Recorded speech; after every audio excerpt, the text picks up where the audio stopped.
সংস্কৃত ভাষা কোনো মতে টিকে ছিল। এরপরে পাল রাজাদের পরে আসলো সেনরা। পালরা কিন্তু আমাদের এই দেশের মাটির সন্তান, ভালো বাংলায় যদি আমরা বলি ভূমিপুত্র। সেনরা কিন্তু তা ছিল না। পালরা হিন্দু ছিল না, পালরা ছিল বৌদ্ধ। সেনরা ছিল হিন্দু এবং তারা বাংলার মানুষ ছিল না, তারা দক্ষিণ ভারতের কর্ণাটক থেকে এসেছিল এবং তাদের ভাষা ছিল সংস্কৃত।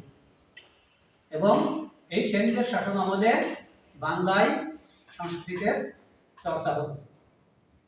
আর এটা তো মানে রাজা উজির তারা সংস্কৃত ভাষা চর্চা করত এবং সেন শাসনে যারা বড় বড় কবি সাহিত্যিক ছিলেন তারা, বল্লাল সেন নিজেও একজন কবি ছিলেন, তিনি দান সাগর এবং অদ্ভুত সাগর নামক দুইটা বই লিখেছিলেন সংস্কৃত ভাষায়। বল্লাল সেনের জীবনী লিখেছিলেন যিনি আনন্দ ভট্ট, তিনি বইটার নাম হলো বল্লাল চরিতম, এটা সংস্কৃত ভাষায় লেখা। বল্লাল সেনের রাজসভার সভাকবি জয়দেব তিনি গীত গোবিন্দ কাব্যগ্রন্থ রচনা করেন সংস্কৃত ভাষায়।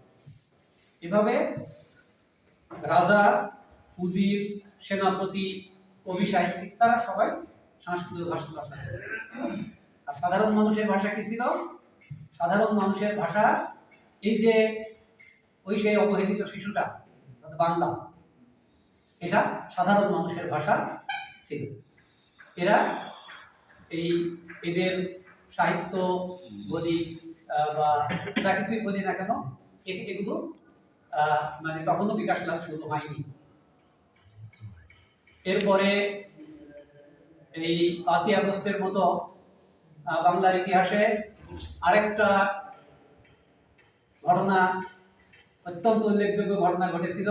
সেটা হলো ১২০১ সালে, কোন কোন ঐতিহাসিকের মধ্যে ১২০৪ সালে ইখতিয়ার উদ্দিন মোহাম্মদ বখতিয়ার খলজি তিনি বাংলায় আগমন করেন এবং আরেক অত্যাচারী শাসক লক্ষণ সেন তিনি খিড়কি দরজা দিয়ে পা দিয়ে প্রাণ বাঁচান। তো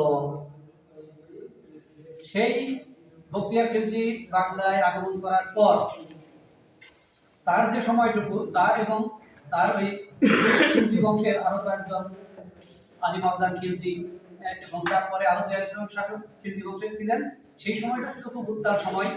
সেই সময় খুব অল্প সময় বাদ দিলে এরপরে আসে তুর্কি শাসন। এই তুর্কি শাসন, সুলতানি আমল যেটাকে বলা হয়, এই সময় থেকে শুরু করে বাংলা ভাষার বিকাশ শুরু হয়। যারা ছিল অবহেলিত মানুষ,